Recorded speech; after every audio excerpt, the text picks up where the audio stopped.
get it.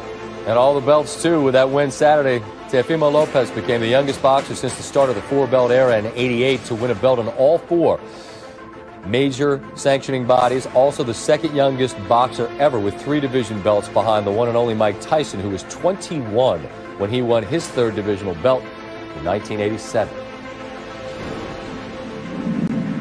We meet again with the champ, Teofimo Lopez. This time, though, you got all the belts. And congratulations on the big victory over Lomachenko over the weekend. And I feel like we're talking maybe in the same place we did last time. And I just wonder, is it surreal? I mean, it's only been a couple of days later, and, you know, you win the biggest fight of your life. How do you feel at the moment?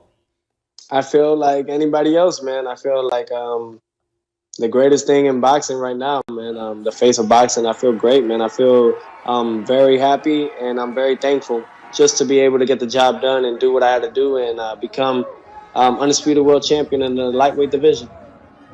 So I'm watching the fight, and I keep thinking, when's Loma going to join the fight, right? Like, I keep thinking, all right, you're bigger.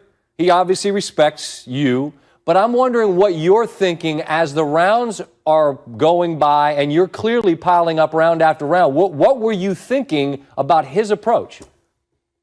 Honestly, what I was thinking throughout the whole time in the fight, I noticed, and I went back in the corner with and I spoke to my father, who is my head coach, and I spoke with the assistant coach, Joey Gamache, and I told him, I was like, he's trying to set me up to take me into deep waters. He's trying to take me to the later rounds. So when I noticed that, we changed the game plan a little bit, you know, and just stayed on our toes just to be ready for when he wanted to push that gas. He didn't do it as much as we wanted it from him.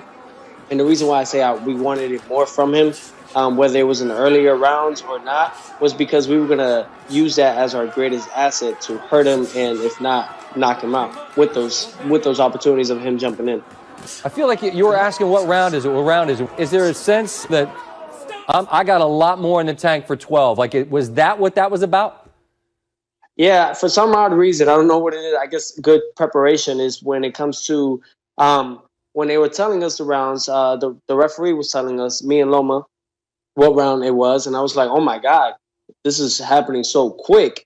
I felt like we were in the 12 and I felt like we were in the 10th. I already had so much wind coming into it that, you know, but that just comes with great preparation and just staying focused on what we had to do.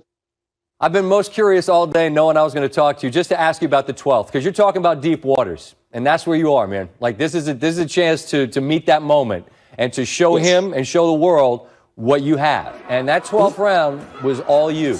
Did you surprise yourself even a little bit about just how well you performed in that most important round? No. You know, I think that what I saw in Loma was the fact that he was huffing and puffing. I could hear him because obviously I'm so close to him. Obviously, we're fighting, that I could hear him breathing. I could tell that he was huffing and puffing a lot more than usual. So I took advantage of that. And I grabbed those key points of what I was seeing, started touching the body a little bit more. And I just started being more aggressive about it. And I started seeing he wanted to throw with me. So I said, okay, we're going to throw it together then.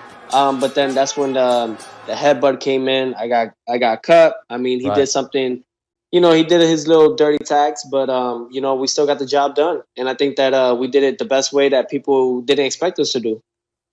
He had surgery, I guess, on his shoulder. Was that something that you felt like you noticed? Did you notice that throughout the fight that maybe he, and you hadn't been in the ring with him, but I wonder if you noticed that there was a lack of strength or anything like that? No. The thing is that people need to understand is I was coming into this fight injured as well, if we want to talk about injuries.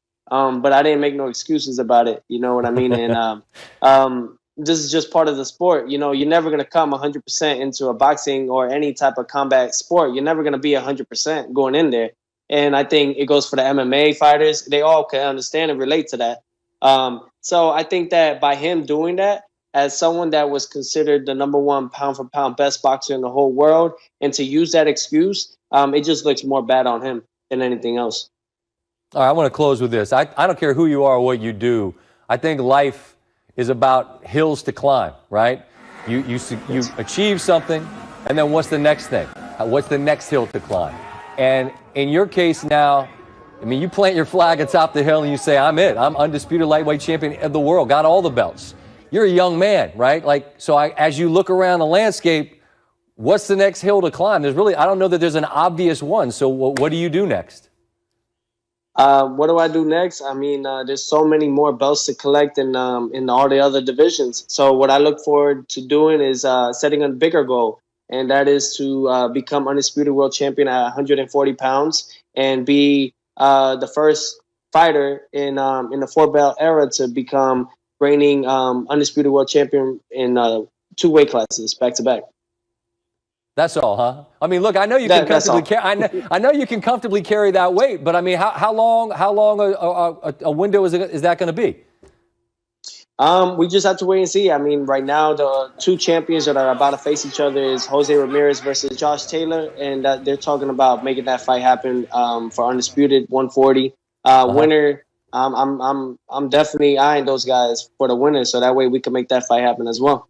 Look, I got to tell you on the way out, man, Teo, when we talked last time, our guy that I work with who does our boxing, I said, that's a confident young man. And he's like, yeah, and it's rooted in who he is. Like, it's not just talk. Like, and you showed the world that your belief is justified. And I was watching and I was really, really impressed all night long, but particularly that last round, the 12th, man, that was championship stuff. And I salute you, man. Congratulations. Stay healthy and continued success, okay?